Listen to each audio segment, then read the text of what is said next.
After brainwashing him and confirming his loyalty, let him build more bases for us. Also, let Redditus see if the frozen Nitro Man can be transformed into a combat servitor.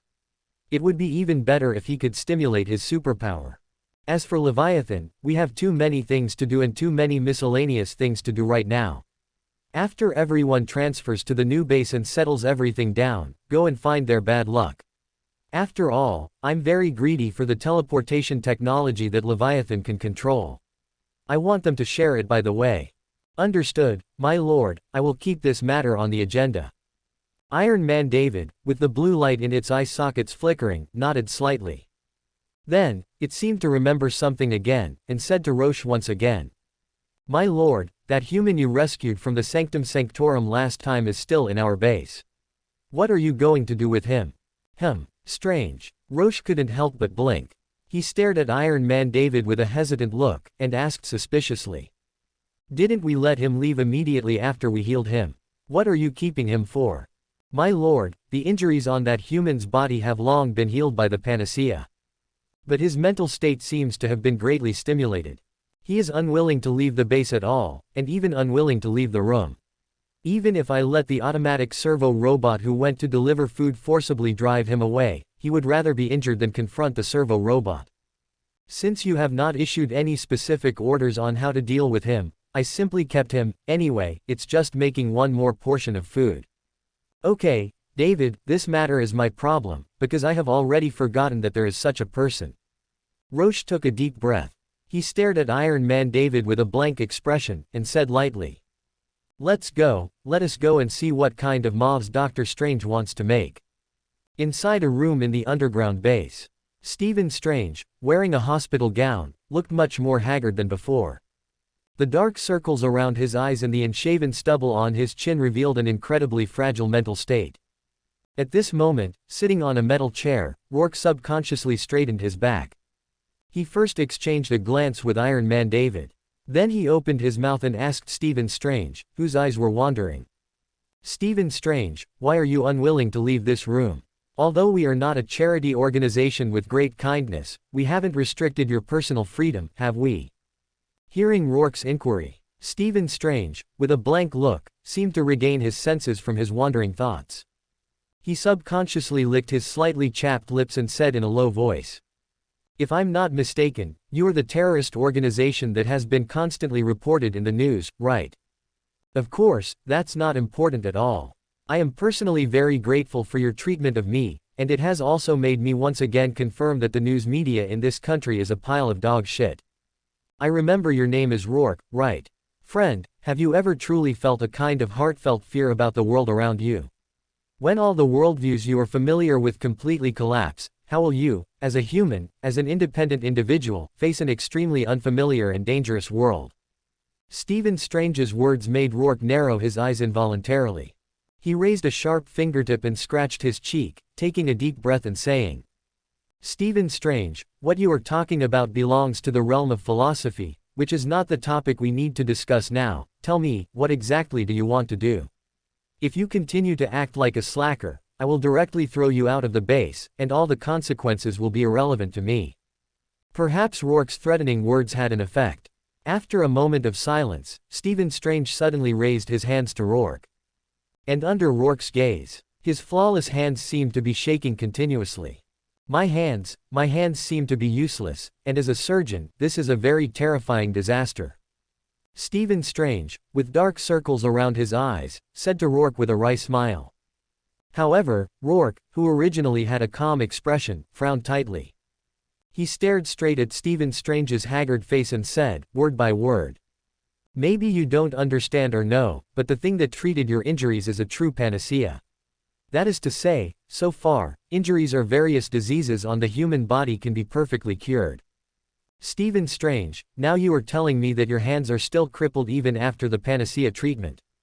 Before he finished speaking, Rourke, whose face suddenly turned cold, turned his head and shouted to Iron Man David.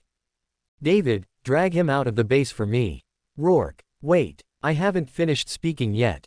At this moment, before Iron Man David could step forward to take action, Stephen Strange, who suddenly widened his eyes, quickly waved his palms a few times. He said urgently to Rourke. I know this is just a psychological problem, and during this time, I have finally figured out the ultimate source of the mental illness. That accidental car accident made me discover an unknown mysterious world. And everything outside is no longer the familiar things in my impression. I need the power to protect myself. I don't want to face terrible disasters again and be powerless myself. Rourke, I want to join your organization. I am an excellent surgeon, and I can relearn anything. Stephen Strange's voice kept echoing inside the room. And hearing the other party's heartfelt words, the cold expression on Rourke's face gradually returned to calmness. He pondered for a moment. Suddenly he said to Stephen Strange. Stephen Strange, are you sure you are in a clear state now? And you don't regret it? I'm sure. And I definitely won't regret it. Stephen Strange, with a solemn expression, nodded vigorously. He sighed and said with a sigh. Every night, I dream of that terrifying monster wrapped in flames. It has almost become my nightmare. Although I don't know how you fight against that kind of monster, it is also my lifeline for peaceful sleep in the future. And after listening to Stephen Strange's words, Rourke, sitting on the metal chair, slowly stood up. He stretched out a palm to Stephen Strange with a smile on his face, and said in as calm a tone as possible. For your sleep, and for my think tank unit. Then, welcome to my team, Stephen Strange. Stephen Strange, with dark circles around his eyes, also stood up with a solemn expression. He stretched out a palm and shook hands tightly with Rourke's palm. However, at this moment, Rourke, who blinked his eyes slightly, suddenly grinned. Of course, for the sake of your and my interests, Stephen Strange, are you willing to accept an external mission? External mission. This is a training opportunity specially reserved for you by our team. It is an ancient mage force called Kamartaj. As long as you study hard, they will definitely teach you everything. At this moment, Stephen Strange, who was shaking hands with Rourke, was stunned in place. Belatedly, he felt like he had been fooled.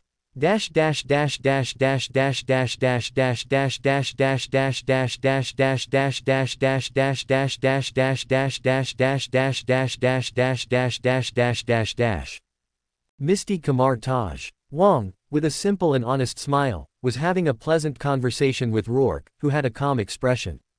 And behind the two people, Stephen Strange, with a numb expression, had not yet recovered from the shock of the portal. At this moment, the faint voice of the Ancient One suddenly sounded from the ancient building hidden deep in the heavy fog. Wong, take Rourke to collect the gifts I prepared in advance. And that mortal named Stephen Strange, come to me alone.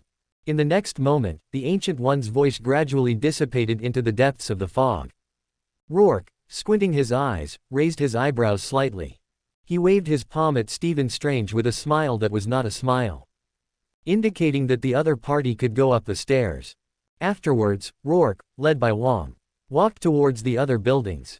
Stephen Strange, who knew nothing about everything around him, could only take a deep breath of the humid and cold air. He then moved his stiff legs, walking up the long stairs. I don't know how long it took. Stephen Strange, who was panting, finally arrived at the ancient building located at the end of the stairs. He subconsciously straightened his back and stood in front of the slightly open wooden door, hesitating for a moment.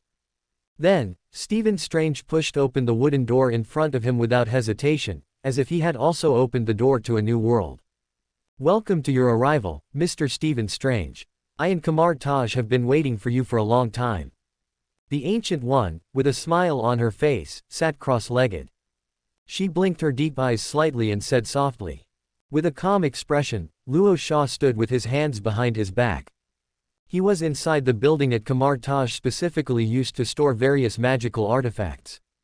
Inside the dimly lit room, the slightly plump Wong was taking out gifts while saying to Luo Shah, who was looking around.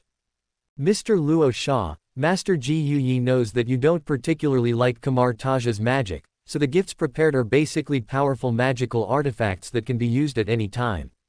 Wong took a giant, single-edged axe with intricate runes floating on its surface from an old wooden rack. He casually handed it to Luo Shah and said, "This is an ancient magical artifact that Master Ji Yi found in an ancient battlefield in the center of the moon. It's called the Axe of Angaruamus. Its forging material is completely unknown, but its sturdiness is far beyond imagination, and it possesses extremely powerful anti-magic properties. Any magical shield or array can be easily broken. Luo Sha, squinting his eyes, reached out and grasped the giant axe.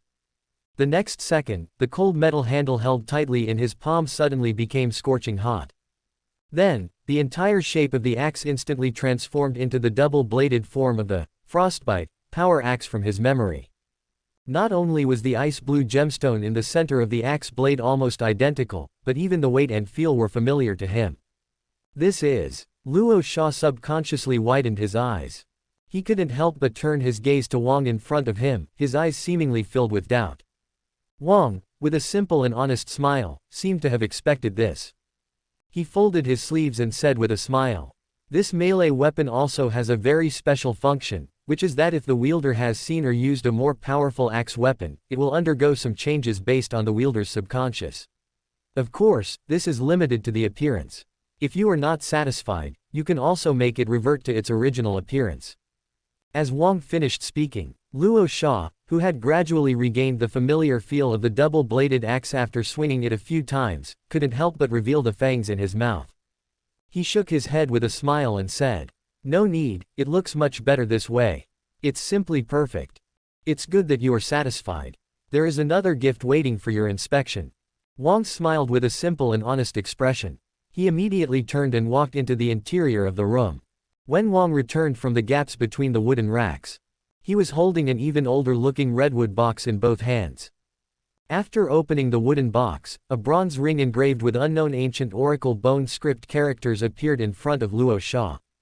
It is said that this is a protective magical artifact that Master Ji Yuyi won in a bet with Shou Lao, the guardian of the hidden city of Kunlun.